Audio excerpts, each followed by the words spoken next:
저희 사례에서 이 여자분 집에 내 배우자가 드나드는 것 같아요. 이런 의심이 든다고 하셨어요. 그래서 저희가 일부러 쏘카 차량 하나를 빌려서 그 앞에 일주일 동안 세워두면서 블랙박스를 찍었죠.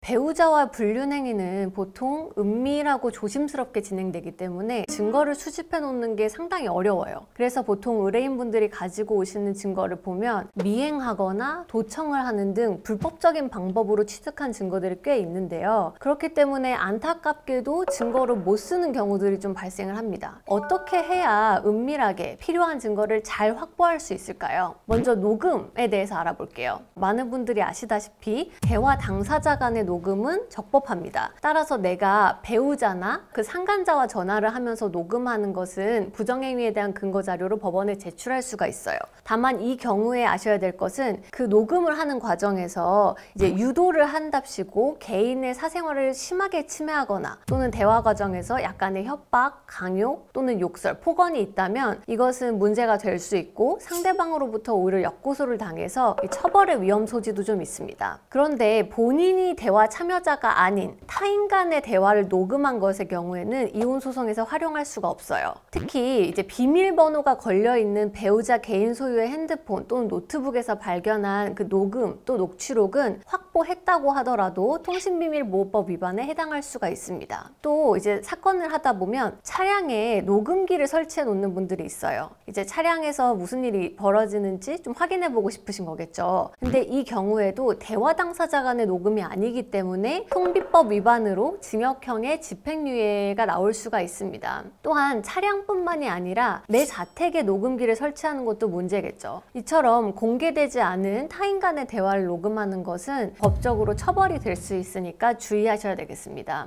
이제 법원은 이러한 통신의 비밀과 자유는 헌법이 보장하는 기본권이기 때문에 이게 외도가 의심된다는 동기만으로 정당 행위로 인정될 수는 없다라고 보고 있는 거예요. 근데 의뢰인분들은 이렇게 물어보시더라고요. 내가 형사처벌 감수하겠다. 형사처벌 불구하고 재판에 증거를 낼 수는 있냐? 이렇게 많이 물어보시는데요. 3주 전쯤에 대법원에서 판례가 나왔죠. 통화 도청 등 기능을 갖춘 스파이 앱을 통해서 취득한 녹음의 경우 민사재판에서 증거 능력이 아예 없다라고 판시를 했기 때문에요. 이 부분은 결국 증거로 아예 쓸 수 없다는 부분 주의하시면 되겠습니다. 그러면 배우자의 핸드폰, 카톡, 문자 궁금하시잖아요. 무단으로 확인한 경우 어떻게 될까요? 이제 배우자가 스스로 이제 자발적으로 공개를 해준 경우에는 괜찮겠지만 배우자 몰래 핸드폰 잠금을 풀어서 증거를 수집하면 당연히 문제가 될 수 있습니다. 이거는 형법상의 비밀 침해죄에 해당하는 거고요. 이러한 죄는 아무리 가족 간이라고 해도 문제가 됩니다. 그런데 잠금 장치가 없는 핸드폰을 써요. 이런 경우에는 문제가 당연히 안 되겠죠. 하지만 이거를 나중에 상대방이 문제 삼을 수 있기 때문에 그 상대방의 핸드폰에 잠금 장치가 없었다는 부분 우리가 입증을 해야 돼요. 그래서 가급적 남편분의 핸드폰에 잠금이 없었다는 거를 영상으로 찍어 두시면 더욱 안전할 것 같습니다. 그리고 CCTV도 많이 문제가 되는데요. 이런 CCTV와 같은 블랙박스는 애초에 상대방의 행동을 감시할 목적으로 설치한 기기는 아니기 때문에 수집만 잘 한다면 이것은 증거로 쓸 수 있습니다. 따라서 배우자의 차량 안에 있는 블랙박스 메모리 카드를 가지고 온다고 해도 이거는 뭐 절도죄에 해당이 되지 않아요. 왜냐면은 친족상도례라는 부분이 있기 때문이에요. 또 한 번은 이제 저희 사례에서 이 여자분 집에 내 배우자가 드나드는 것 같아요. 이런 의심이 든다고 하셨어요. 그래서 저희가 일부러 쏘카 차량 하나를 빌려서 그 앞에 일주일 동안 세워두면서 블랙박스를 찍었죠. 그래서 그걸 돌려보니까 역시나 새벽에 그 배우자분이 들어가고 이제 또 한참 있다 두 분이 나오고 이런 모습이 여러 번 찍힌 적이 있었어요. 이러한 경우에는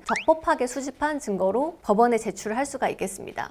마지막으로 흥신소나 심부름센터, 탐정사무소도 있잖아요. 이런 경우에 의뢰하는 거 많이 생각해 보시는 것 같아요. 몇 년 전까지만 해도 이렇게 흥신소에서 진행하는 사생활 뒷조사는 불법이었는데요. 이제 신용정보법이 개정이 되면서 이 흥신소 자체가 문제는 되지 않습니다. 하지만 문제는 이 불륜을 추적하는 과정에서 이제 다양한 수단과 방법을 가리지 않고 쓰게 되는데 이 경우에 사생활 침해나 스토킹 이런 위법 행위에 해당하는 경우가 좀 종종 발생을 하는 거예요. 그 경우에 우리 의뢰인분은 직접 직접 그 범행을 저지른 건 아니지만 흥신소에 의뢰 요청을 했기 때문에 사안에 따라서는 그 교사범으로 처벌될 수가 있습니다. 오히려 이혼 소송이 진행이 되고 나면은 우리가 적법하게 통신사를 상대로 법원을 통해서 전화 수발신 내역을 받아보거나 통화를 한 기지국의 위치를 조회할 수가 있어요. 그리고 금융기관에 우리 남편분이나 상간녀분의 금융거래 정보 제출 명령을 신청해서 그 카드 사용 내역이나 사용 위치 이런 것을 조회하는 방법도 있기 때문에 이러한 적법한 방법도 있다는 점을 고려하셔서 증거를 합법적으로 수집하는 것이 안전하겠습니다. 이상으로 이혼 사건에서 문제없이 증거를 수집하는 법을 말씀드렸고요. 다음에는 또 새로운 주제로 찾아뵙겠습니다.